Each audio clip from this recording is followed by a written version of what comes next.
نحمده ونصلي على رسوله الكريم. مقدس مذہب اسلام اور محسن کائنات حضرت محمد مصطفیٰ صلی اللہ تعالی علیہ وسلم کی ہدایات اس قدر عالمگیر ہیں کہ ان کے پھیلاؤ میں ہماری زندگی کے لیل و نہار، عقائد و اعمال، مہینے اور سال سبھی کچھ اپنی پوری تفصیلات اور لوازمات کے ساتھ آ گئے ہیں۔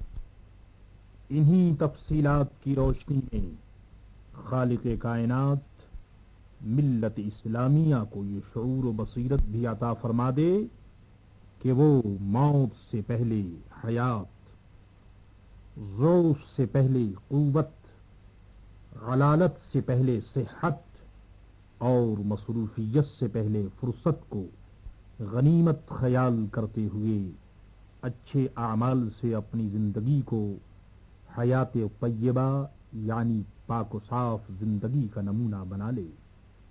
یہ کون نہیں جانتا کہ ہماری زندگی میں بعض کاموں کے لیے بعض دن مخصوص ہوتے ہیں۔ ان دنوں میں ان کاموں کی جو قدر و قیمت ہوتی ہے، دوسرے دن اس قدر و قیمت سے محروم ہوتے ہیں۔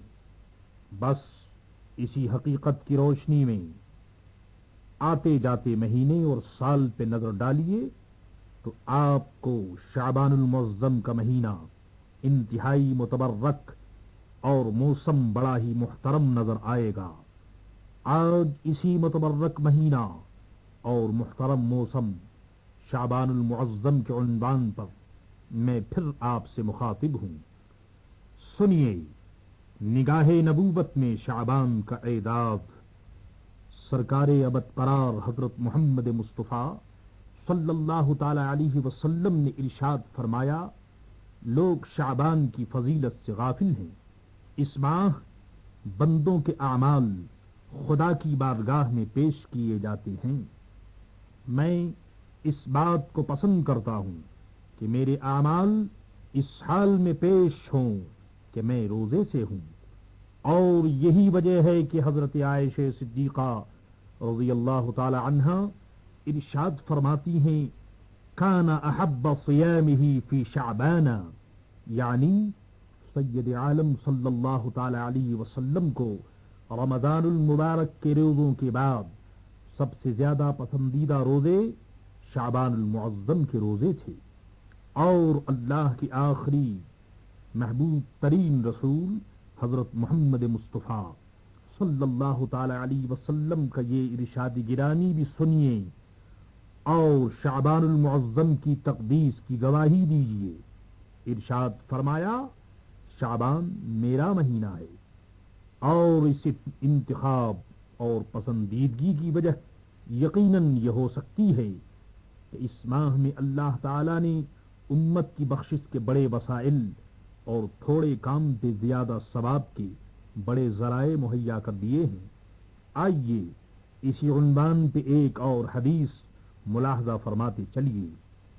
گنہگاروں کے نام رحمت باری کا پیغام۔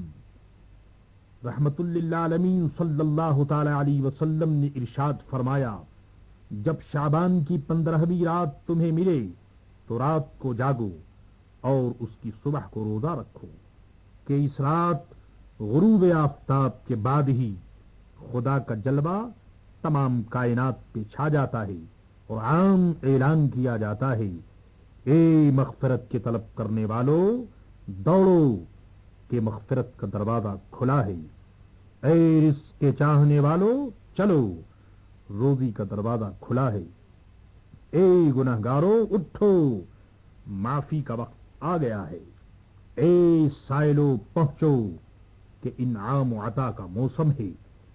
غروب آفتاب سے طلوع تک یہی دھوم دھام رہتی ہے۔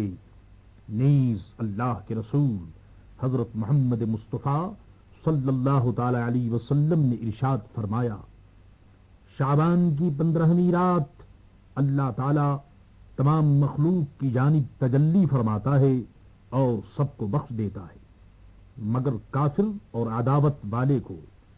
سبحان اللہ، یہ حدیث مزدہ ہے گنہگاروں کے لیے اور تہنیت ہے سیاہکاروں کے لیے کہ جو اس رات کے آنے سے پہلے سچے دل سے اللہ کی رحمت کی جانب توجہ کرتے ہوئے بخشش کے پھول سے اپنے دامن کو بھرتے.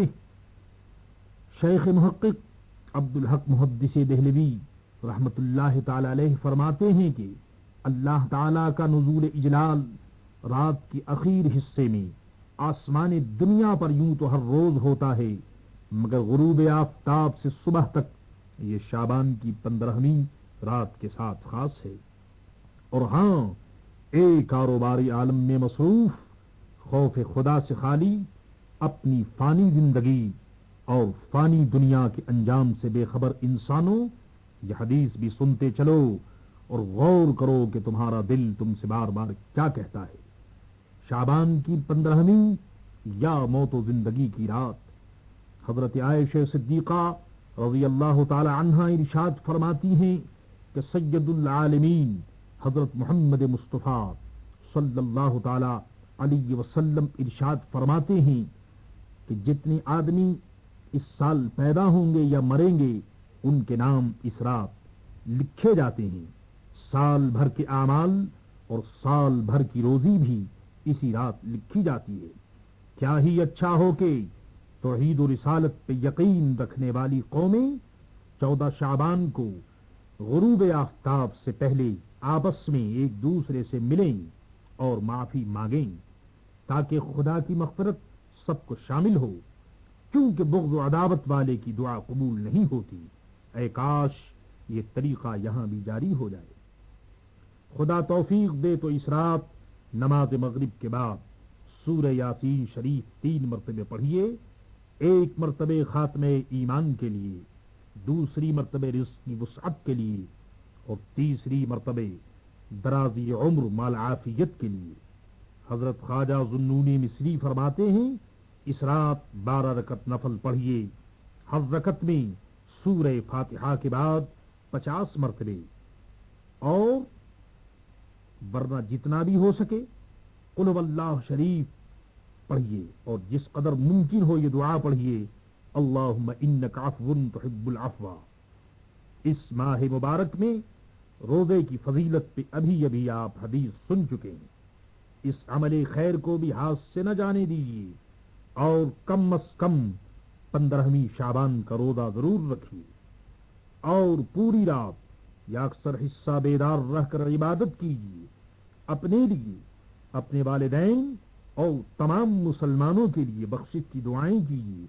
ہاں، عبرت اور ایصال ثواب کے لیے شہر خموشاں یعنی قبرستان کی زیارت کیجیے. اس میں اپنا فائدہ اور آنے والی نسلوں کے لیے درس عمل ہے. اللہ تعالی ہم سب کو توفیق دے اور ہمارا خاتمہ بالخیر فرمائے. آمین آمین آمین. بحرمت سید الانبیاء والمرسلین محمد وآلہ وصحبہ اجمعین. السلام علیکم.